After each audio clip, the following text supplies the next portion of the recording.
ました。はい。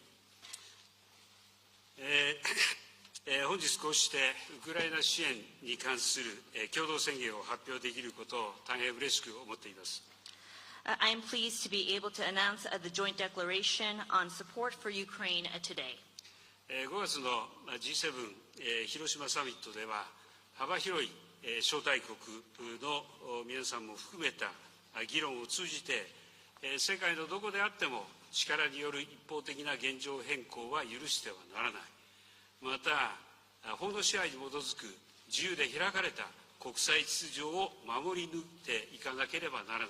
こうした点において一致をすることができました。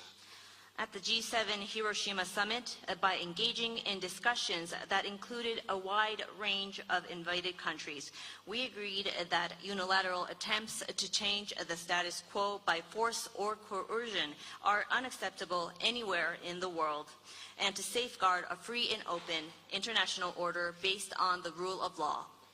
広島サミットから時を置かずして、こうして G7 首脳とボロディミルで再び集まることができたこと、意義深いものだと思います。I feel that it is truly meaningful that we, the G7 leaders, and Vladimir have gathered once again today. 今後、ウクライナ支援という考え方を共有するいかなる国にもこの宣言は開かれています。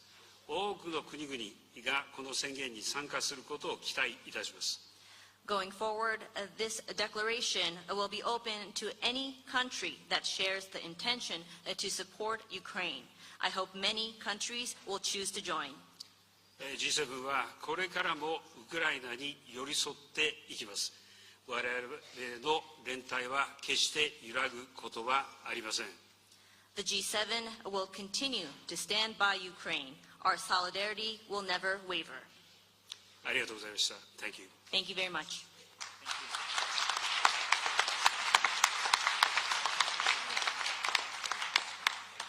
Let me start off by saying something I hadn't planned on saying. You know, I think there are very few people in Europe or in continental United States and the North American continent that thought this man would stand up and come to the aid and assistance of Ukraine. He increased his military budget. He stepped up. Japan, because he understood that when any part of the world has 185,000 people, soldiers, crossing a border, stealing sovereignty from another nation, that it affects the whole world. I want to thank you again publicly.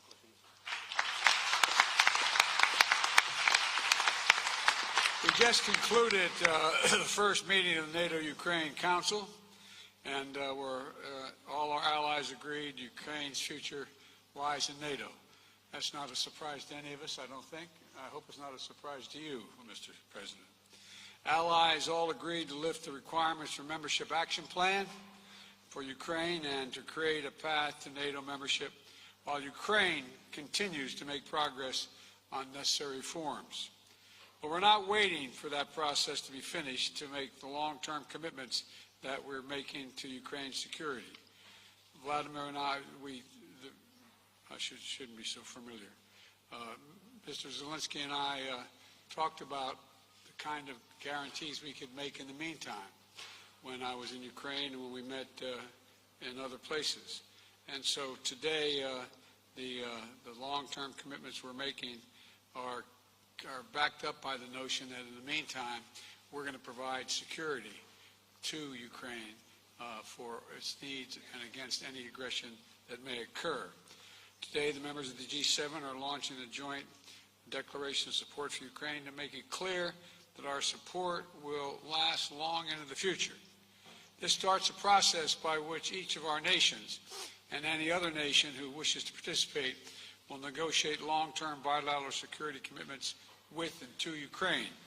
We're going to help Ukraine build a strong, capable defense across land, air, and sea, and from which will be a force of stability in the region and deter against any and all threats.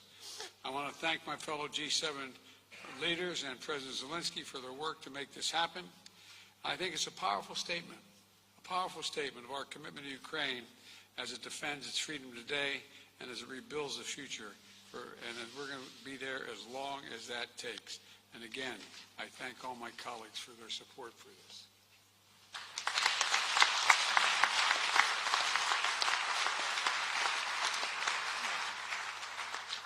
Thank you very much, Mr. President, President Biden, Prime Minister Kishida, Chancellor, see you, Chancellor Scholz, Prime Minister Sunak, President Macron, Prime Minister Trudeau, Prime Minister Meloni, President Michel, President von der Leyen. Great honor to be here. The outcome of the NATO summit in Vilnius is very much needed and meaningful success for Ukraine.